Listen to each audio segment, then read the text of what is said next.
friends, welcome back to another video. Today we're going to be comparing and critiquing two resumes, one that I applied to software engineering internships with and another that I applied to product management full-time roles with. They both got me interviews with companies like Google, Uber, Facebook, Microsoft, Salesforce, and honestly, it's been nearly 3 years, so I can't even remember all the other ones to try and name drop. Since then, I've also gotten a chance to be an interviewer, so I feel like I have a whole new perspective on this whole resume thing. We'll be talking through 3 things that I'd change on my resume now that I have that new perspective, so stick around to the end for that. But before we dive into any of this, you know what's just as, if not more important than the resume itself? Staying on top of the application process so that you maximize your chances. So really quickly, I wanted to show y'all the ultimate job tracker that I've created just for you. I'm not even kidding, this is just for you. Don't worry, manager, I'm not actively recruiting right now. I'll quickly walk you through it, and I've even included at the very end my pre-interview checklist, sort of like the notes that I always review a minute before heading into my interviews. Ta-da! Here it is. So it starts with this high-level overview, and then right below it, you can easily track and update each of your applications. My favorite is just how customizable all this is. For example, I like to reference the job posting itself pretty often, so I'm gonna go ahead and add links to each of the applications.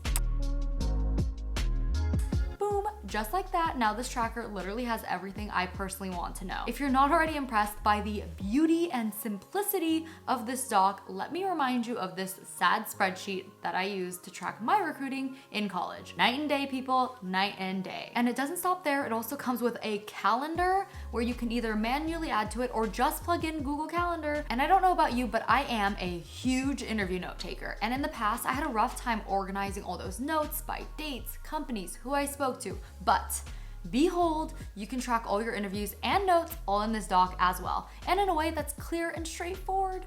Like, what did Google ask during my interview again? Oh, yep, here it is. And oh, here are the phone screen notes so I can easily see which team this was for. Something I found myself referring to often was those last minute things I wanted to remind myself of right before going in an interview. You know, as a PM, those back of the envelope numbers or just things to hype you up, keep you grounded in the interview. And that should be right next to what time, company, team I'm about to talk to. Why should I have to jump around everywhere to get ready for an interview? I still remember that last minute scramble so vividly, and it is not fun. For any of you recruiting for product management roles out there, I've included my last minute notes to review in my template. Link is down in the comments below. So if you're curious to see how I prepped for my interviews, go ahead and check that out. Seriously though, are you not impressed by all this? I only wish I knew about this back when I was recruiting in college, because it seriously would have saved me so much time, docs, stress, all of it.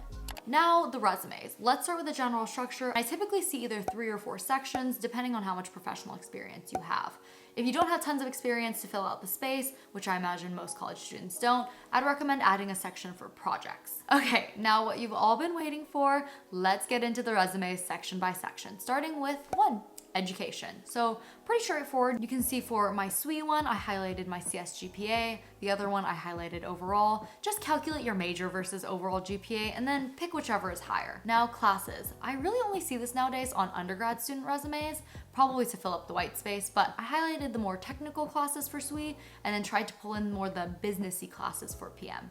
Diving into professional experience, here is where it really starts to differ. So for SWE, you can see I really tried to highlight all the CS related work I've done first. The first 2 experiences both attempt to highlight my CS knowledge. The others really have not much to do with CS.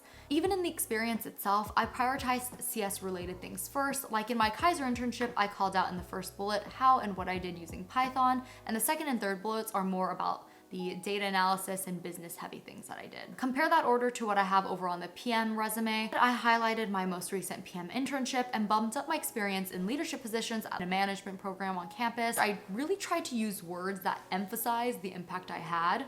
You can do some Googling here like I did, just look up words that are good to have on a product manager resume. And then for activities and projects, similar to what I did for the professional experience part, for SWE, I prioritized the CS related things like the hackathon project I took part in. You can see I really went into detail there so that it could be a potential talking point during interviews.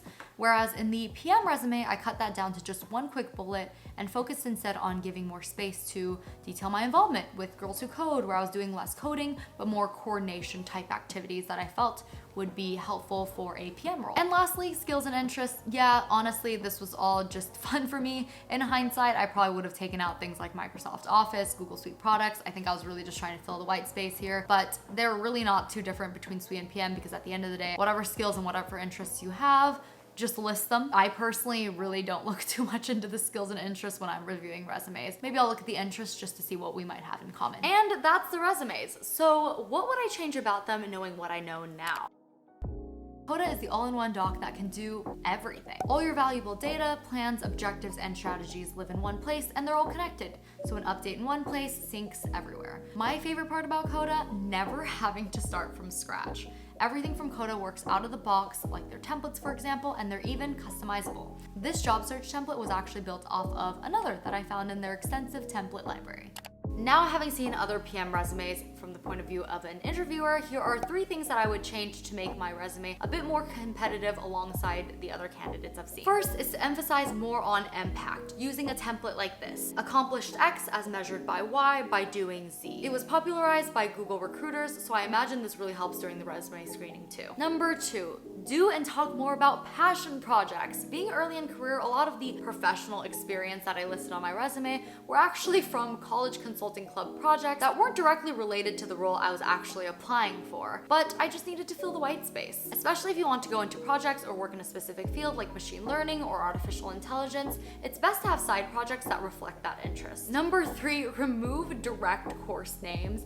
I'm not sure why I thought listing structure and interpretation of computer programs was okay at the top of my resume, when that class really just boiled down to skill Python. Only list course names that highlight what you learned that would otherwise not be listed as a skill, like understanding data structures. And a little insight from an interviewer perspective, I mainly looked for 3 things. 1, a larger project you've worked on that we can talk about further in detail, usually something that stands out to me that was recent. 2, your journey to today, a high-level understanding of what you've done and the impact you've had. 3, what I've been assigned to look out for, things like gauging execution or product sense, but usually I get those from the actual interview. I've also realized from talking to my boyfriend that software engineering interviews are a bit different, so I'm gonna let him talk you through the things that he looks out for when interviewing Suite candidates. Typically, the 3 things I look for are what type of work they've done in the past. I'm curious how deep they've gone technically. And then also look for areas that I can kind of start to ask probing questions, things that I don't really know that well, tend to be pretty good areas to ask probing questions and see how well they can, 1, explain it to me, and that typically is good signal for how well they understand it. And then also asking like surrounding questions like,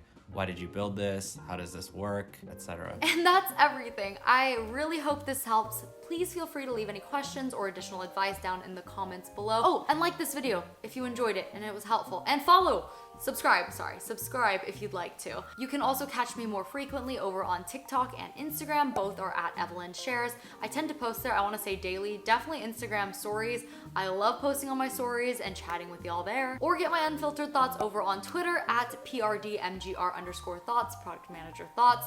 It's a fun time digging into my thoughts there. And don't forget, check out Coda and my job tracker template down in the description box below. And if you're not recruiting, go check out all the amazingness that Coda has to offer to help you supercharge your life, both work and personal, down in the description box below. I seriously can't wait for y'all to explore all that Coda has to offer. Wait until you start playing around with packs, you'll understand just why Coda is the all-in-one doc. That's all for today's video. Thank you so much for hanging with me, and I'll catch you in the next one. Bye. Okay, my foot is dead.